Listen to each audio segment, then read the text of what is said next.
I changed my mind from talking to the local leaders to today, Mr. RUTO, as my president or our president.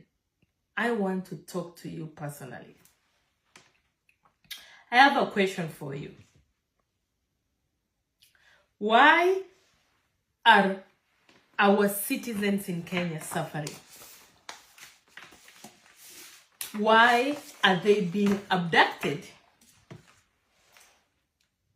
Why are there so many killings in Kenya that people disappear untraced?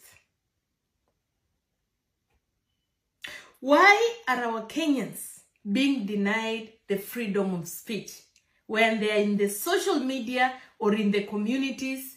You have DCIs. They are spying on anybody. Why is there fear in the entire country?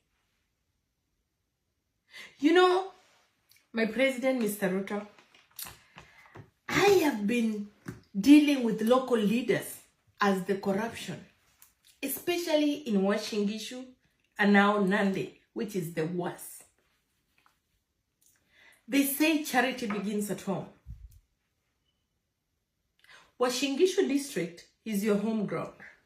That's your county. And of course, Nandi is the neighbor. Why would your constituency be the leaders of the corruption in the entire country and you're not taking any action about it? You can't say you don't know about it because Kenyans have been yelling, screaming, and suffering under your watch. When I started this, I didn't know how bad it was until I got proof. Now you had your own county, the entire Moi University. An entire university, one of the prestigious universities in the entire country, just shut. The students are suffering in the streets without you saying anything. Haujasema kitu yoyote. To make it worse, it's not only that. All the universities are going down. Why? Because of corruption. You know, Mr. RUTO, what you don't understand, Kenya uelewi, Kenyans trusted you. They picked you. Wakenya walikuchagua kwa sababu walikuamini. I'm a Kalenjin, you come from Kalenjin. But let me be clear with you. It's not only Kalenjins who picked you. The fact that you allow the few people, your loyal friends, in Washingishu and Nandi, destroy the whole country, and you know, and you're not taking any action. That's unacceptable. Do you want to know who they are? I'll give you the names. Unataka kujua ni nani? So, you have one of your closest friends, Mr. Sudi. That guy has terrorized the country, has terrorized the county. This guy is one of the biggest thieves which you know and you're very close friends. He has a bunch of goons. He hires people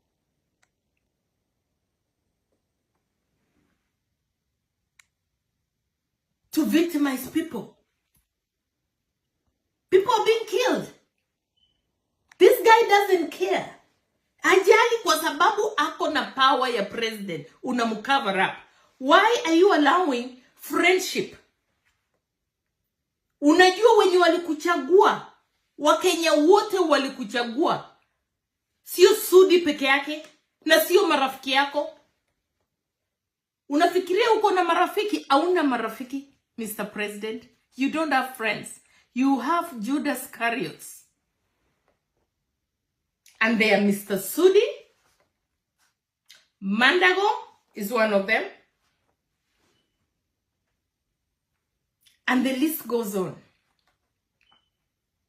So, Mr. Sudi Mandago Chemaget, who is the finance in the county, that has destroyed every funds that are supposed to be helping oppressed citizens, under your watch. Chelilim governor, which everybody knows. Kila mtu anajua kuna Kenya anafanya, lakini umenyamaza. You don't care. DK MP Soy, 200 million that is going for the funds to help people. They're stealing it. And you know that. We have Sang in Nandi, a governor, who has destroyed the whole Nandi, while you know it. You are the one who, where when you encourage people wamuchague because you knew him. And the list goes on. My question is, my president, Mr. Ruto, if Gachagua, the vice president, was fired in 2 weeks, why is Sudi still staying there?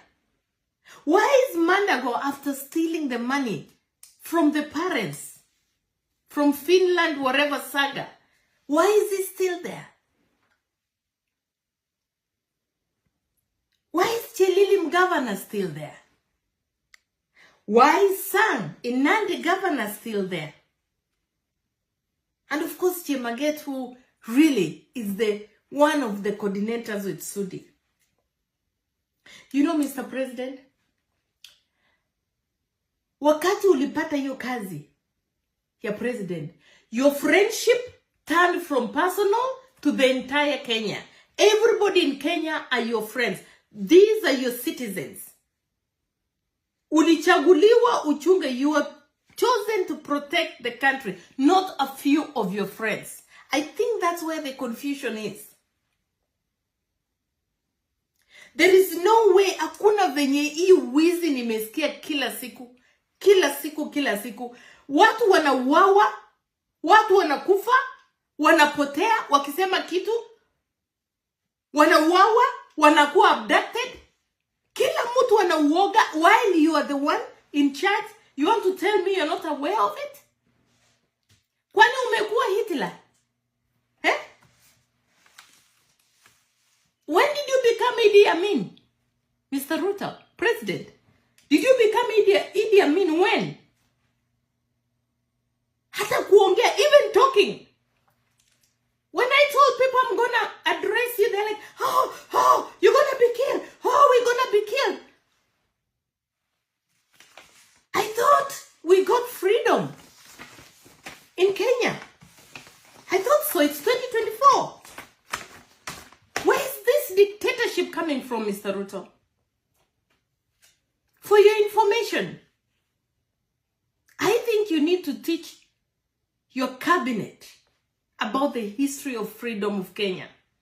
People who fought for freedom, they died for freedom.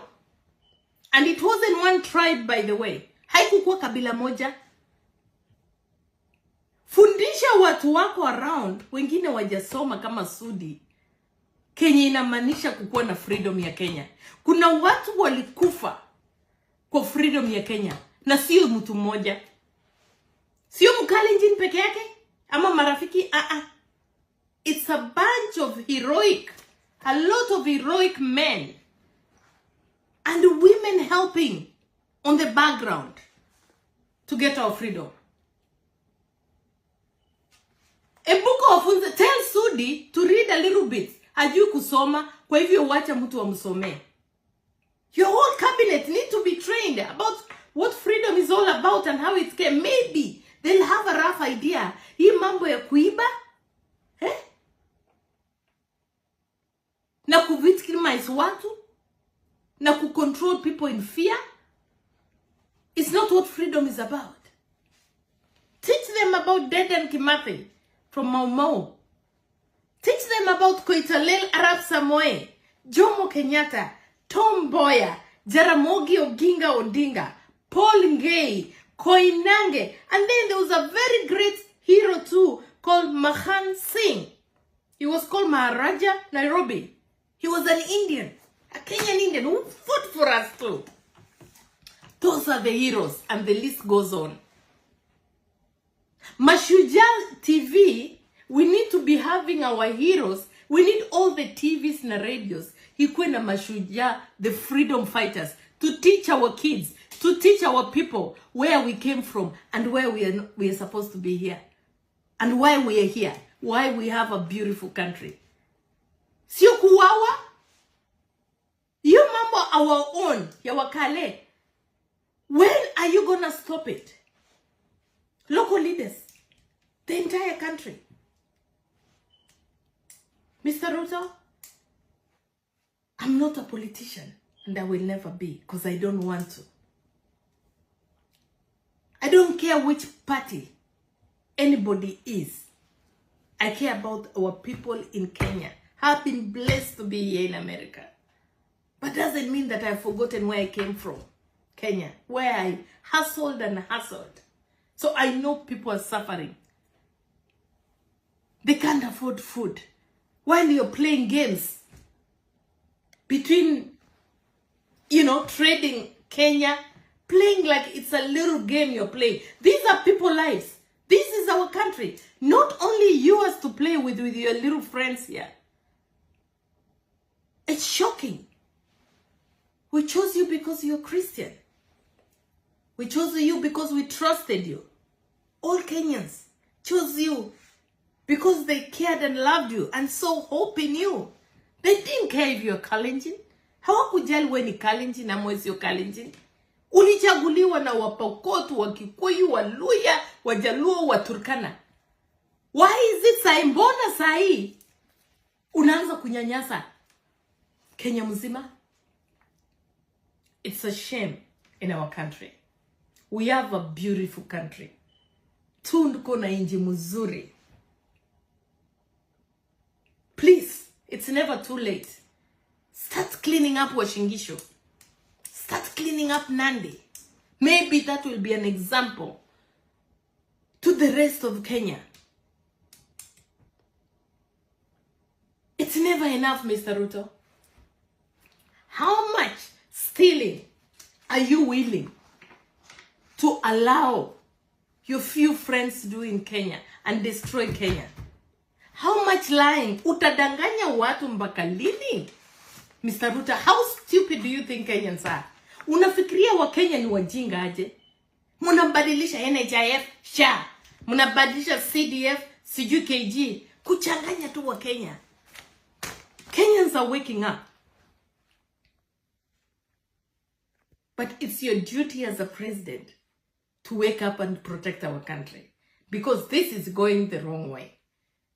We are not gonna be killed like chickens. We are not gonna be letting you, with your good friends, to victimize Kenyans. We're not gonna be letting fear. This is not colonialism. Sio wa koloni hapa. I hope you start today. It's never too late. All Kenyans out there, please, let's not allow this anymore. We are better than that. All leaders in the churches, please, do not give a platform to any evil, corrupt leader. Musipeani platform ya ufisadi. Kanisa tafadhali musinunuliwe. We are now depending on the churches, the leaders, the true servants of God to come forward. It's not about money. We have kids, we have generations to protect.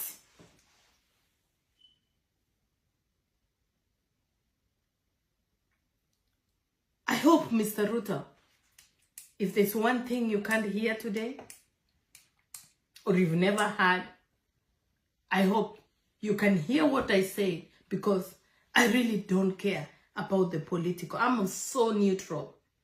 I care about people. I really hope if you have the wrong people around you, giving you the wrong information, now you have the information. Do something about it. There's no way people are gonna be dying while you're there and you don't know. That's a big lie. There's no way corruption can go that bad while you don't know. Our country is being destroyed. And if you're not part of it, kama wewe sio mmoja hii corruption na hii mauaji, wacha tukuone umesimamisha. Show us you're not part of it and stop it immediately. The whole thing kwenda kwa kanisa Bwana asifiwe, that does not work anymore. I work. Huwezi ukadanganya watu kila siku. No, people are not stupid. And let me tell you, Mr. Ruto, any leader in the world, both local and upper leaders, any leader that leads their citizens with fear and intimidation is a coward. And it will not gonna happen.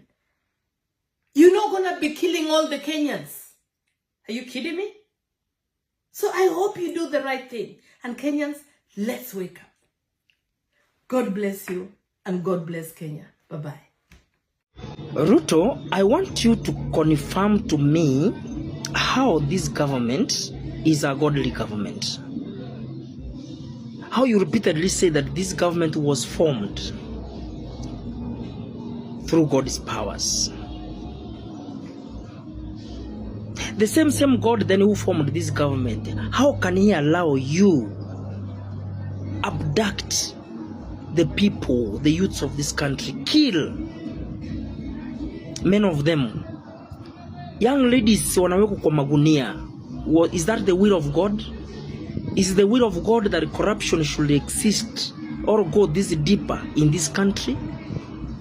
Is it the will of God that the suffering people of Kenya are undergoing ifanyike venye nafanyika sasa hivi? Is it the will of God? I know God is justice, God is faithful, God is transparent, God is love, but you don't have the love to the people of Kenya. You don't offer justice to the people of Kenya, the people you claim to lead. In fact, the steering is left, right, center in this government. How is this? You have made us doubt. If you claim daily that this government is formed, is by the grace of God, is by Nin. This is an evil government, is satanic government. I'm convinced to say that. It's not possible young people of Kenya are killed left, right, center. It's not possible. It's not possible corruption has gone deep in this government. It's not possible that even when you pray for Kamala Harris, Joe Biden and Barack Obama, God does the other way around. He brings Trump to save the people, because this Harris Kamala, ametumika tu, wamekutumia hapa Kenya so that LGBTQ iendeleshwe in the country, contrary to what we know about God or the will of God. The peacemaking in the in that country, in Haiti, where our police wameenda pale kuleta hiyo peace, you gain directly by pocketing some funds. So by the entry of Trump, it works contrary to your expectations. Huyu mama, huyu ambassador wa America ako hapa Kenya, unaona ameresign contrary to your expectations. All these things shows that it's not going to work with you. Even when you are associating yourself with Raila Odinga in support of Raila Odinga's AU bid, because of you, Odinga will fail, because the face, God is not with you. God left you long time ago. It's not the will of God that you were to chase away your deputy president, but you did, which is also contrary to the love of a brother that God expects from your end. If your brother messed you or did you wrong, you would find it in your heart and forgive your brother. Instead, you chase him away. That is not the will of God. Tell me how this government was formed, or tell me how this government is entrusted with God is whatever, the way you are putting in quote, that is a government of God. How is that? Those who are Christians and inspired by the Holy Spirit will tell you this is not what we are saying. This government is not for God. Finally, guys, Ruto ataanguka vibaya sana. Ataingia kwa kumbukumbu as the president who failed the country, na akafukuzwa mamlakani na watu wakamkimbiza home.